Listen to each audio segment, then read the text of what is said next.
வணக்கம் ஃப்ரெண்ட்ஸ். நன்றி மறப்பதில் இன்னொரு வடிவேலாக மாறி வரும் நம்ம சிவகார்த்திகேயன். குரு தனுசுடன் போட்டி போடும் அயலான். அதாவது விஜயகாந்துக்கு எப்படி வடிவேலோ அதே மாதிரி தான் சிவகார்த்திகேயனுக்கு தனுஷ். அதாவது டிவி ப்ரோக்ராம்கள் பண்ணிக்கிட்டு ஒவ்வொரு நடிகர்களை பேட்டி எடுத்துக்கிட்டு அப்படியே மிமிக்ரி பண்ணிக்கிட்டு இருந்த நம்ம சிவகார்த்திகேயனை தன்னோட படத்தில் தன்னோட ஃப்ரெண்டாக கூடவே நடிக்க வச்சு சினிமாவில் முதல் சான்ஸ் கொடுத்தவர் நம்ம தனுஷ். அது இல்லாமல் தனுஷே பெரிய ஹீரோ. அப்படி இருக்கும்போது இவரை ஹீரோவாக போட்டு எதிர்நீச்சல் அப்படின்னு ஒரு படம் எடுத்தார். அப்புறம் காக்கி சட்டைன்னு ஒரு படம் எடுத்தார். இப்படி தனுஷோட மனசு தான் ஒரு ஹீரோ அப்படிங்கிறதையும் தாண்டி இன்னொருத்தனையும் வளர்த்து விடணும் அப்படிங்கிற அளவுக்கு சிவகார்த்திகேயனுக்கு உதவி செஞ்சார். உதவி செஞ்சது இல்லாமல் சிவகார்த்திகேயனோட படத்தில் ஒரு பாட்டு கூட வந்து ஆடிட்டு போனார் தனுஷ். அப்படி அவர் இது வரைக்கும் வேறு எந்த படத்துலையும் அவர் நடித்தது கிடையாது. அப்படியெல்லாம் சிவகார்த்திகேயனோட உயர்வுக்கு காரணமாக இருந்த தனுஷோடைய கடைசியில் சிவகார்த்திகேயன் போட்டி போடுறாரு.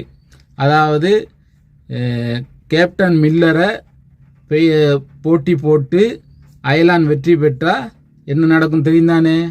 குருவை வென்ற சிஷ்யன் அப்படிங்கிற பேர் எடுக்கணுமா, முக்கியமாக தனுஷை ஜெயிக்கணும் அப்படிங்கிற வெறியில் இன்னைக்கு அயலான் படத்தை கேப்டன் மில்லரோட ரிலீஸ் பண்ணுறாரு. அது இல்லாமல் அவருக்கு துரோகம் செய்கிறது இப்போ வழக்கமாயிருச்சு.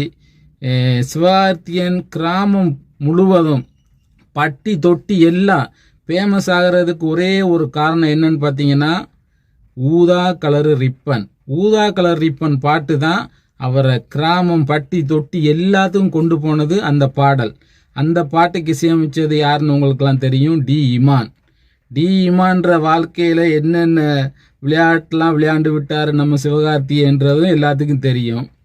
அதை மாதிரி தான் சிவகார்த்திகேயன் உயர்வுக்கு முக்கிய காரணமாக இருந்த 2 படம். ஒன்று வருத்தப்படாத வாலிபர் சங்கம், இன்னொன்று ரஜினி முருகன். 3ஆவதாக எடுத்த சீமராஜா அவ்வளோவா ஓடலை.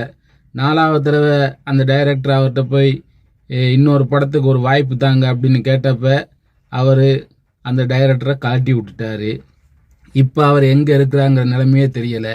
அதனால் சிவகார்த்திகேயன் போகிற போக்கை பார்த்தா வடிவேலையே அப்படியே ஓவர் டேக் பண்ணிடுவார் போல இருக்கு. அந்த அளவுக்கு அப்படியே தன்னை ஏற்றி விட்ட படியெல்லாம் அப்படியே ஒன்றொன்னா தட்டி விட்டு போயிட்டுருக்காரு. ஆனால் என்ன, அயலான் படம் பார்க்கணுன்னு நினைக்கிற எல்லாரோட மனசுலையும் இப்போ ஒன்று வருது. அதாவது டி இமான் தான் நம்ம முன்னாடி வந்து போகிறாரு. அயலான் படம் தோல்வியில் போய் முடிஞ்சுதுன்னா அதில் கண்டிப்பாக டி இமான் அவரும் ஒரு காரணமாக இருப்பார். ஏன்னா இன்னைக்கு சிவகார்த்திகேயனுக்குன்னு இருந்த ஒரு முகம் அப்படியே மாறிட்டு அவர் இப்போ ஒரு முகமூடி போட்டுட்டு இருக்கிற மாதிரி ஒரு நடிகராக மாறிட்டார். எப்படி இன்னைக்கு வடிவேலு சின்ன சீனை பார்த்து கூட சிரித்த நமக்கு இன்னைக்கு வடிவேலு வேலை மெனக்கட்டு எப்படிலாம் காமெடி பண்ணி பார்க்குறாரு. ஆனால் நமக்கு சிரிப்பே வர மாட்டேங்குது. ஏன்னா அவரோட முகம் நமக்கு தெரிஞ்சிட்டு. அதனால் இனிமேல் அவர் என்ன பண்ணாலும் நமக்கு சிரிப்பு வராது, கோபம்தான் வரும்.